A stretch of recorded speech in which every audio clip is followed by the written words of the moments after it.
Et bonjour, merveilleux être que tu es. Bienvenue dans la chaîne Humaniste pour apprendre à sortir de l'auto-sabotage au départ.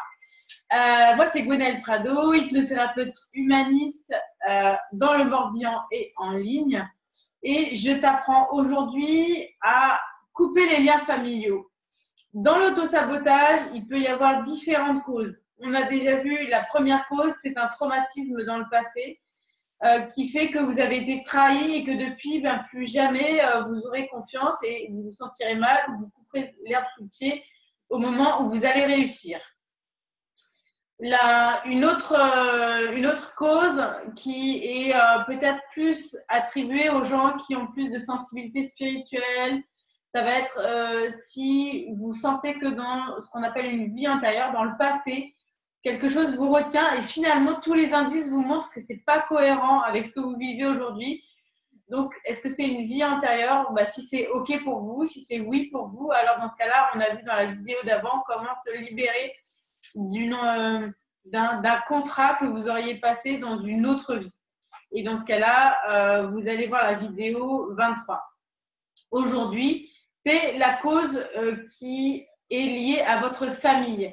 Et souvent, je trouve des gens qui viennent chez moi et qui ont des soucis dans leur vie qui sont récurrents et qui ne sont pas liés à quelque chose, enfin, qui sont liés à leur famille, on va dire plutôt. C'est lié à eux, c'est pas comme une répétition de vie antérieure, c'est-à-dire que c'est lié à eux, mais dans leur famille.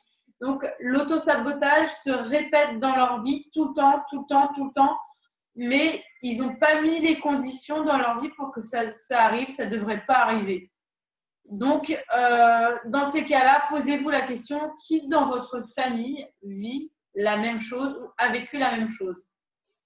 Et je le dis, si vous tombez sur grand-père, grand-mère, père ou mère, arrière-grand-père, arrière-grand-mère, eh bien, vous êtes sûr que vous êtes en train de répéter une loyauté familiale. C'est-à-dire que dans votre esprit, vous avez accepté qu'il y ait cette mémoire familiale et vous êtes loyal à cette loi familiale que quand quelqu'un réussit, eh bien, il se sabote et il échoue. Si vous avez connaissance de ça, en fait, vous allez chercher et on va vous dire ou on vous a déjà dit tel grand-père ou tel père ou tel oncle ou tel aurait vraiment dû réussir, avait tout pour réussir dans ses études ou dans sa carrière. Et finalement, on aurait dit qu'il a tout fait pour échouer. Il est allé faire des mauvais placements. Voilà, c'est pas des mauvais conseils, c'est lui qui a pas été jusqu'au bout parce que peut-être qu'il pensait qu'il le méritait pas, mais c'est pas ça qui est important. Alors aujourd'hui, ce que je veux, c'est que tu ailles prendre une feuille et que tu écrives ton arbre généalogique, tu te mets en bas et tu vas faire, alors si c'est un rond pour une fille en général, un carré pour un garçon.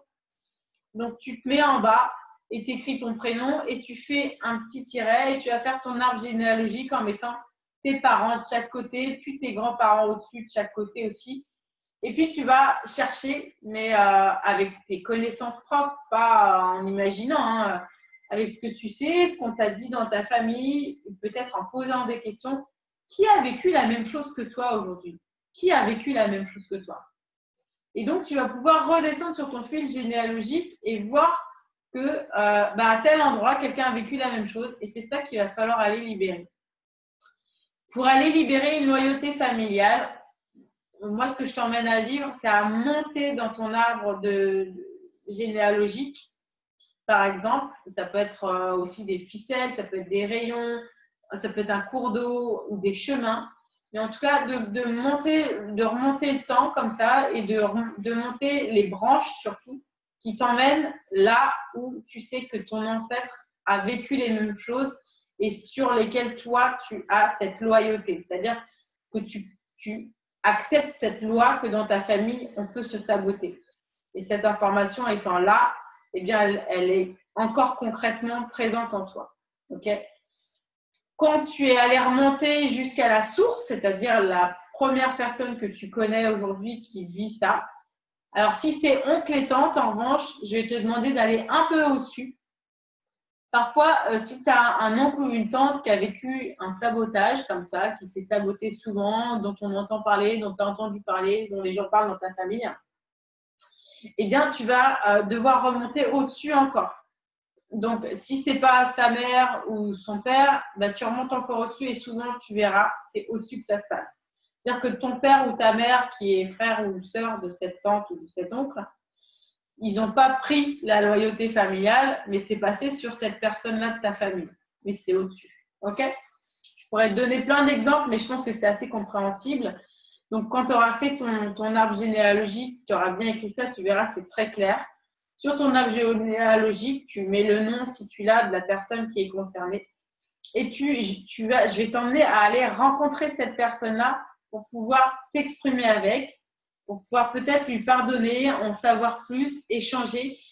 Et aussi lui dire que c'est fini, que maintenant, tout ce qui se passe dans ta vie ne sera plus en relation avec ça. Donc, couper les liens familiaux, c'est aussi savoir que cette mémoire, elle te lie à cette personne-là. Donc, c'est comme s'il y avait un lien. On parle d'être lié à, cette mémoire est liée à toi. Donc, je t'amènerai aussi à couper le lien. Maintenant, ce que je veux, c'est que pour aujourd'hui, tu prennes ta feuille, tu prennes ton stylo et t'écrives ton nom et puis ton arbre généalogique et que tu ailles rechercher dans ta famille s'il y a quelqu'un qui a vécu la même chose et bien creuser sur les ancêtres. Ne pas rester à un oncle, une tante, ok? Bien remonter au-dessus. De toute façon, tu vas trouver. À force de questions, ça se sait. Si ça ne se sait pas, ça veut dire que c'est pas ça.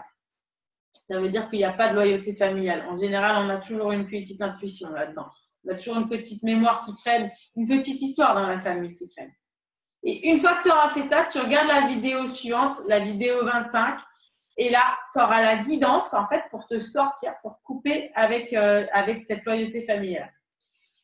Maintenant, ça peut marcher grâce à la vidéo. Il y a beaucoup de gens qui me font des retours privés, qui me disent qu'il y a des choses super sur le féminin intérieur, par exemple, masculin intérieur, qui les ont vraiment aidés, sur d'autres séances qui sont là, dans la chaîne Hypno-Humaniste.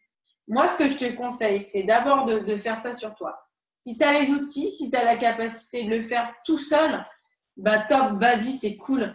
Et après, si tu vois que ça va être compliqué de parler avec ton ancêtre parce que ça va être compliqué de couper et tout ça, alors je t'encourage aussi à aller voir les thérapeutes qui sont dans le coin et qui font ça, ou à me contacter moi sur la chaîne à travers mon mail hypnohumaniste.com et je pourrais t'aider et tu pourrais avoir ta séance individuelle pour te sortir de cette croyance, de cette loyauté plutôt, qui fait que tu crois que la vie est jamais bonne pour toi, que à chaque fois que tu as mis en place quelque chose de réussite, ça marche pas. D'accord ?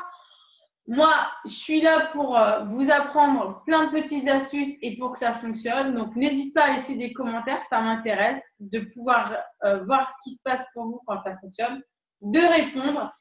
Et en attendant la suite, c'est-à-dire couper avec la loyauté familiale sur la vidéo, je te dis merveilleuse évolution et à demain.